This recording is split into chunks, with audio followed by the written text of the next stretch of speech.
519 un événement par jour, les flammes du quartier des Black Pearl dansaient dans les yeux de Lumian, le plongeant profondément dans ses pensées.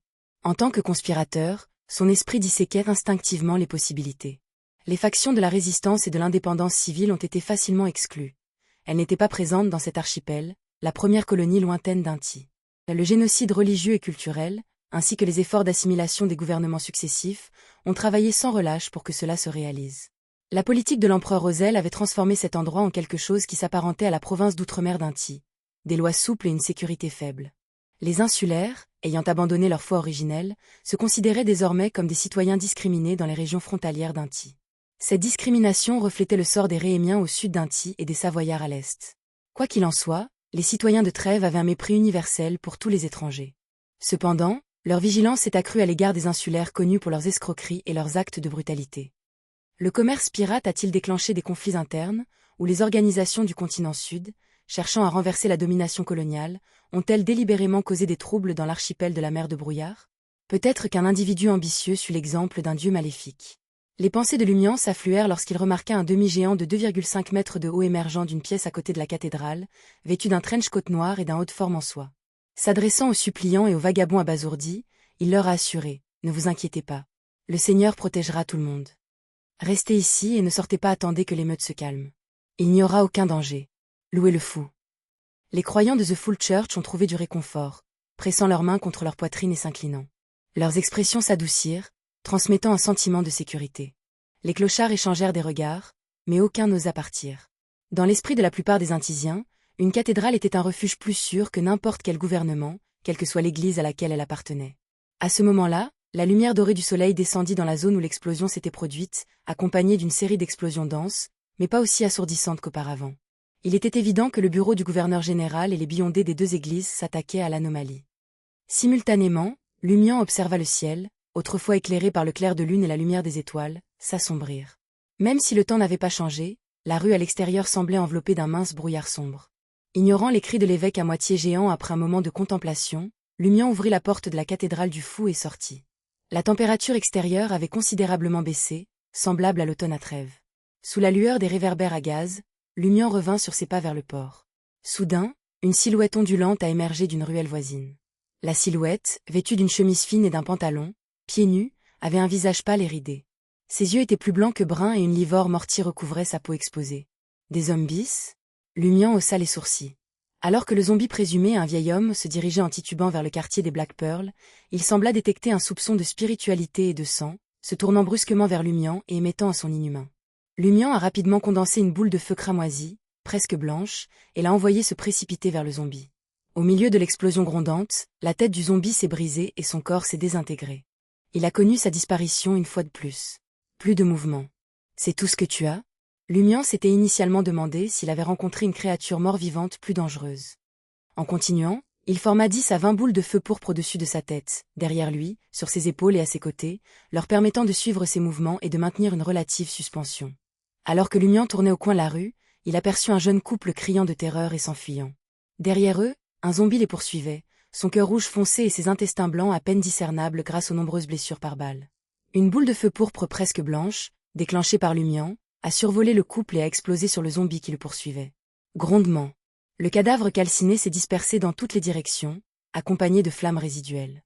Le jeune couple, arrêté de surprise, regarda Lumian entouré de 10 à 20 boules de feu pourpre, presque blanches. La confusion et l'incrédulité remplissaient leurs yeux. « Attendez-vous la mort ?» Lumian jura alors qu'il avançait. « Prenez la petite rue et entrez dans la cathédrale du Fou. »« Très bien, très bien. » Le jeune homme et la jeune femme ont réagi instinctivement, comme face à des policiers armés ou à des aventuriers. La boule de feu était clairement plus puissante qu'une arme à feu.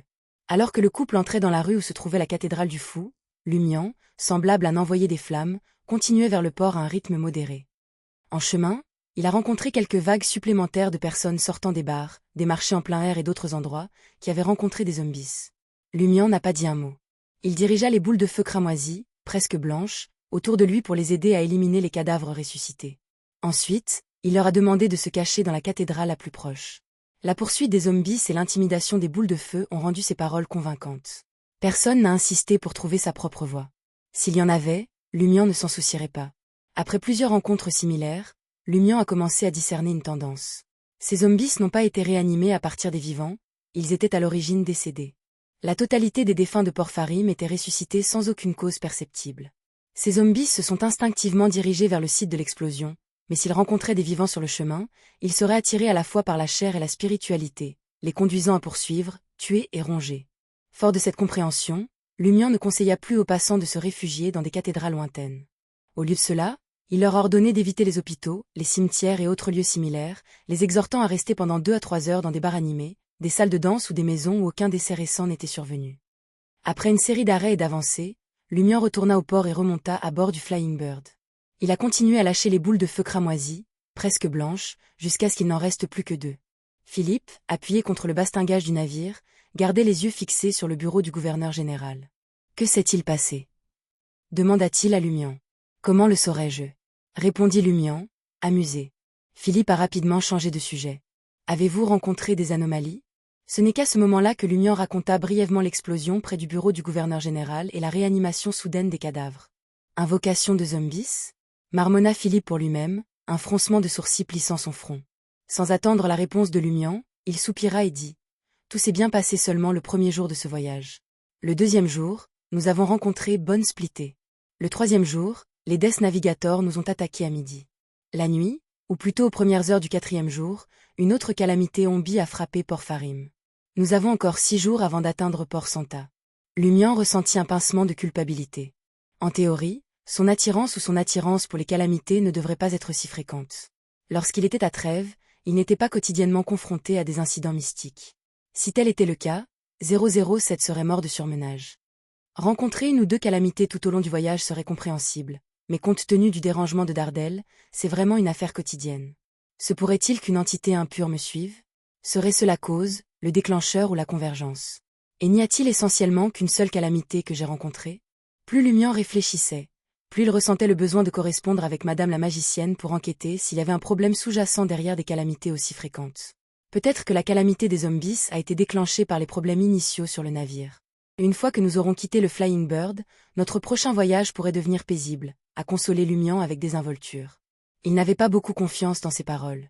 Je l'espère. Philippe écarta légèrement les bras et pria dévotement. Louer le soleil. Lumian prit son temps avant de regagner la cabine de première classe. Il s'attarda à bord du navire, inspectant Port Farim. Le soutien silencieux des autorités aux activités de piraterie dans l'archipel de la mer de Brouillard a entraîné un certain chaos et des comportements répréhensibles. Cependant, cela avait également conduit à une augmentation notable du nombre de Beyondés par rapport aux vilains Tisiens classiques. Organisant rapidement une résistance, ils ont débarrassé les rues des zombies, minimisant ainsi le nombre de victimes parmi les citoyens et les touristes. La question de savoir si les pirates et les aventuriers ont exploité la tourmente pour commettre des crimes ou régler des comptes restait incertaine. En moins d'une demi-heure, les troubles près du site de l'explosion se sont calmés. Les Beyondés officiels se sont dispersés, s'attaquant aux troubles dans d'autres rues. Très bien. Rien de majeur ne s'est produit. Ils ont réussi à le contrôler à temps, remarqua Philippe, soulagé. Vous pouvez dire ça, mais je ne peux pas. Lumian rit avec autodérision. Ce n'est qu'à ce moment-là que Philippe se sentit suffisamment à l'aise pour une conversation informelle. Et tu allais boire un verre à Farim? C'est vrai, répondit Lumian avec un sourire. Il m'est arrivé de recevoir une commission. Quelle commission? Demanda Philippe avec désinvolture. Chasse à un pirate, Baronnet Black. Lumian n'a caché aucun détail. Les yeux de Philippe se plissèrent et il demanda en fronçant les sourcils. Êtes-vous sûr d'être plus fort que le Baronnet Black? Il a un navire et plus d'une centaine de subordonnés. Et de plus, même si vous trouvez une opportunité de l'assassiner, n'avez-vous pas peur des représailles du roi du crépuscule? C'est l'un des rois maritimes. Ce n'est pas parce que j'ai accepté une commission que je vais certainement le faire. Je ne sais même pas où trouver Kizzy de classe Baronnet Noir. C'est son nom, n'est-ce pas? Lumian ne se souciait pas des répercussions potentielles du roi du crépuscule. Il y avait plus d'un saint qui voulait s'occuper de lui. Philippe a observé l'attitude nonchalante de Louis Berry, réalisant qu'il avait accepté une mission mais qu'il ne reconsidérerait sa décision que s'il y avait une chance de la terminer. Il n'a donc pas insisté davantage sur le sujet. Alors que le superviseur de la sécurité terminait son petit déjeuner, un marin subordonné l'informa. Le bureau du gouverneur général avait ordonné la fermeture temporaire du port, il était interdit à tous les navires d'en sortir. Philippe réprima l'envie de se lever et demanda d'une voix grave. Que font les soldats du port?